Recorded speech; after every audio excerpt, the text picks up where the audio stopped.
of them. Going to be an exciting day, and there are so many stories on Derby Day. And when it comes to the stories behind the stories, nobody does it better than LEX-18's Alan Cutler, and he's got some amazing tales to tell again today. He does, and he gets better every year. Yeah. Don't tell him I said that to anybody out there. Alan, can you hear us? You didn't hear that, right? I heard you. Thank you, guys. Look, Louisville's Muhammad Ali was the greatest. Man of War, born 100 years ago, was the greatest.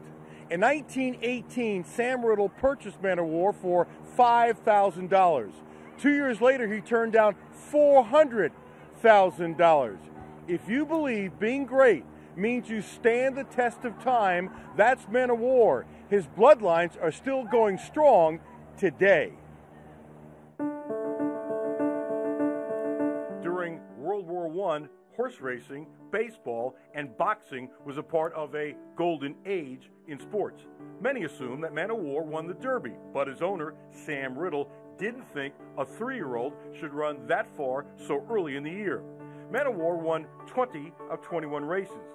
At times, to say he was dominating, that isn't strong enough. He even went off at 1 to 100 odds. The only race he lost, Man of War was faced the wrong way. There were no starting gates, and he almost ended up beating a horse named Upset. Man of War was Central Kentucky's top tourist attraction. This was before interstate roads. Over 1 million after he retired came here to say hello. Let's go back in time. Picture yourself in the 1920s. This is Man of War. This is his stall. This is close to what it looked like. Back then, he was considered the greatest horse of all time. And today, he's still considered the greatest horse of all time.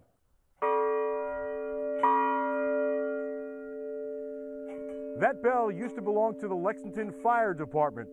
When they joined the world of electricity, it was purchased for Faraway Farm right here. Man of War had so many sons and daughters that were spectacular when he was alive. When one of them won a race, they rang that bell. He just took your breath away. And I think the old sports writer Joe Palmer, who died back in the early 1950s, he described him as a living flame. And he says, Man of War is as near to a living flame as horses ever get, and horses get closer to this than anything else. Ursel Ellis started doing radio daily race results in Lexington in the late 1950s. Now 85, he still does a weekly radio show, Horse Tales. As a kid, he used to ride his bike to see Man of War when he was a stud. He would stand real quiet, but as soon as that shank was off, he was gone.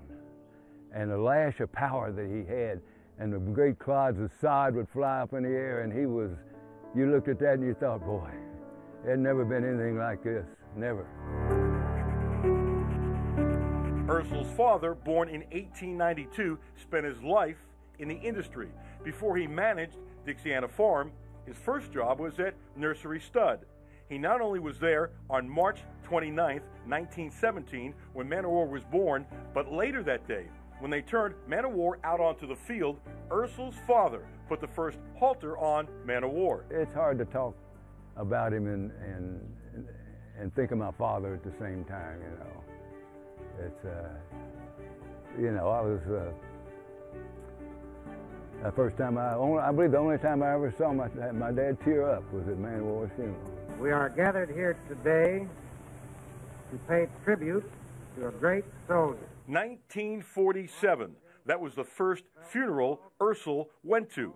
Man of War was so big, the funeral, which a few thousand attended, was broadcast nationally by NBC Radio. In the passing of Man of War, we have lost a friend. Ed Bowen wrote a book on Man of War in 2000. If he wrote his epitaph, here lies the greatest American racehorse of all time and one of the most charismatic of all champions of any species.